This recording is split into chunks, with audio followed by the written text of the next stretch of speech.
For today's video, I'm going to be talking about Percy Jackson and the Olympians, the Chalice of the Gods. If I'm not mistaken, I think this is maybe the newest book of the Percy Jackson series, or at least one of the newest. And I got this for Christmas. Somebody gave it to me as a present, and I finished reading it a few days ago. And I'd just like to share some of my thoughts. So, first things first is I thought it was a pretty good book. It had a pretty decent story. It feels like a somewhat natural progression of Percy Jackson's story. The characters in it feel very well written. None of them seem to be out of character, which is very, very nice. If there's any major continuity problems, I'll go ahead and be honest. I haven't read many of the Percy Jackson books in a while. I've been reading The Lightning Thief recently and obviously this one, but I'll go ahead and say I never read the Apollo Trials. I didn't finish the sequel series of Percy Jackson and the Olympians. Was it called The Heroes of Olympus? I think that was it. Yeah, I haven't finished that series yet.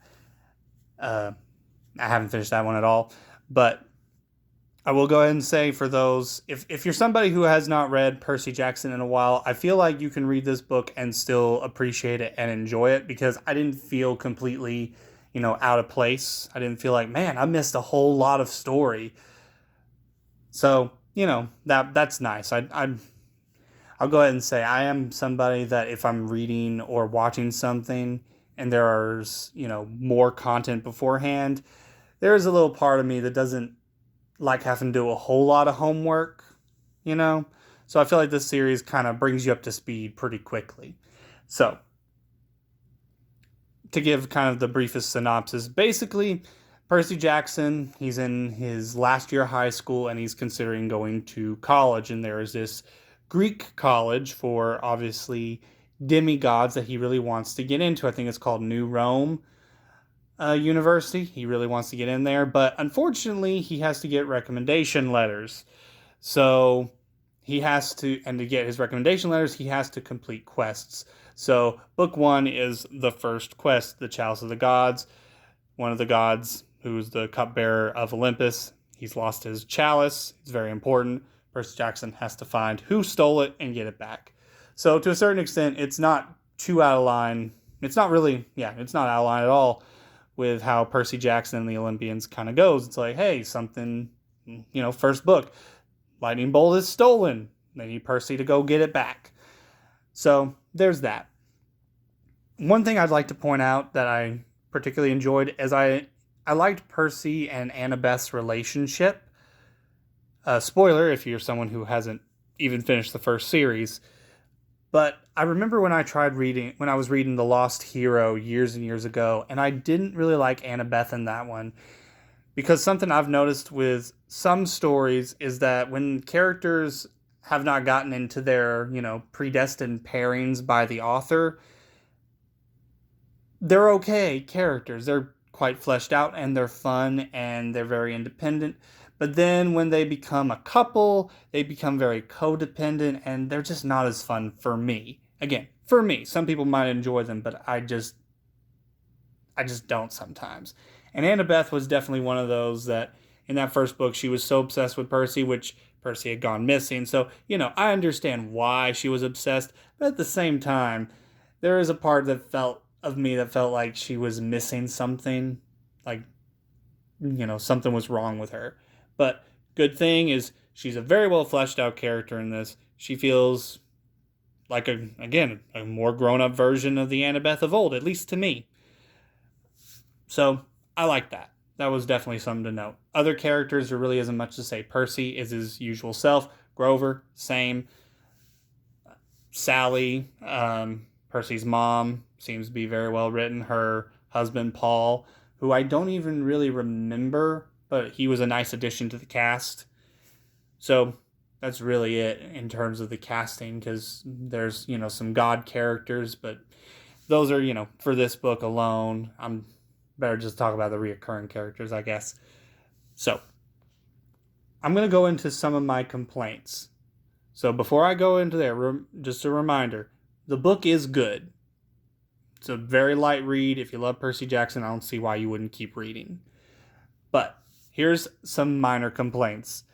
First off, I'll just mention, I know the gods are not seen as very favorable in the Percy Jackson series, and from the very first book, they have no issue criticizing the gods.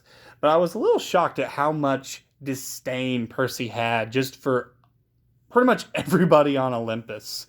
It was a little, it was a little shocking. And again, throughout the series, Percy has his reasons for not liking the gods because either a god has done something directly to him to make his life miserable, or a god has done something that has caused a problem that Percy ends up having to deal with in some form or fashion. So I'm not saying it doesn't make sense, but to a certain extent, there is that feeling in my mind of, I don't know, I wrote it down and I'm like, is this kid gonna go God of War eventually? It, obviously, he's not going to because this is a kid's series, but it would be hilarious. Last book, Percy's like, that's it. I'm done with all of you. I'm taking over Olympus. I'm in charge now. Although, that's never going to happen. But I will say, throughout this series, it would be kind of interesting if Percy could kind of make peace with that because, again, I know the Greek gods are very childish. They're very annoying. But there's that part of me that goes, they're kind of like forces of nature. There's really nothing you can do about them. They are what they are. You might as well just accept it. Why get mad at an earthquake or a hurricane? It's going to do what it's going to do. You might as well just get used to it. I don't know. But that was one thing. It just felt like they were leaning very heavily into his disdain. Again, he's like 17 years old. 17-year-olds think they know everything. So, that's kind of in line for his age bracket, but still it was a little jarring, at least to me.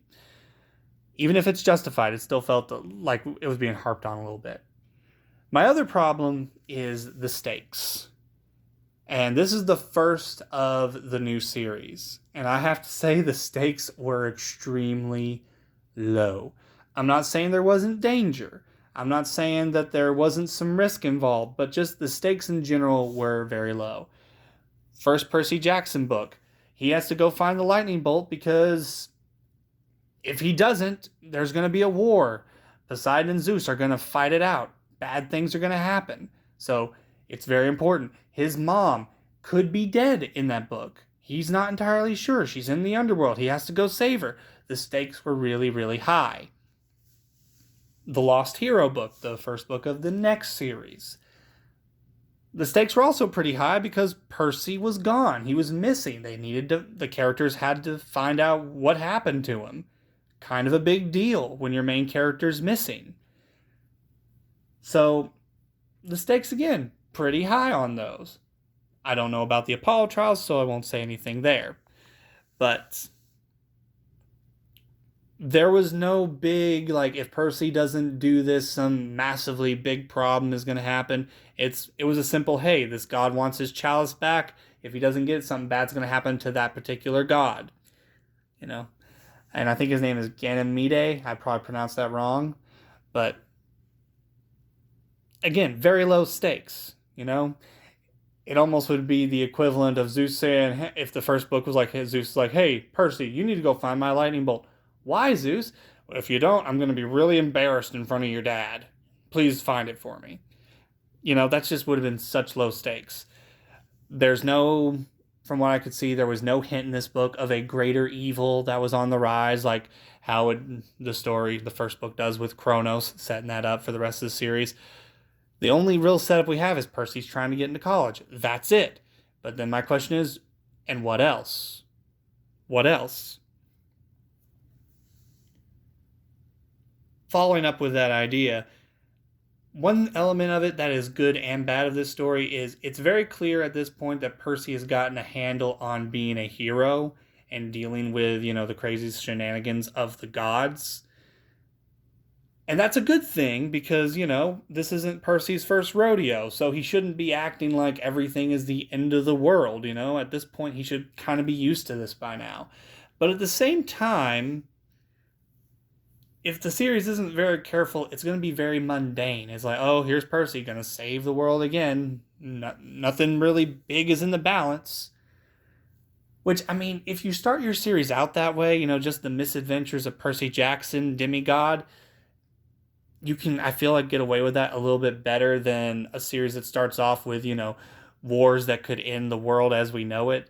And then you start a series that there is no world in the balance kind of thing necessarily. I know if the Chalice was in the wrong hands, a bunch of people would probably be immortal and that would be a problem. But other than that, that was kind of the only big problem. There was no big bad that was looming in the background, ready to, ruin everything. There wasn't anything like that.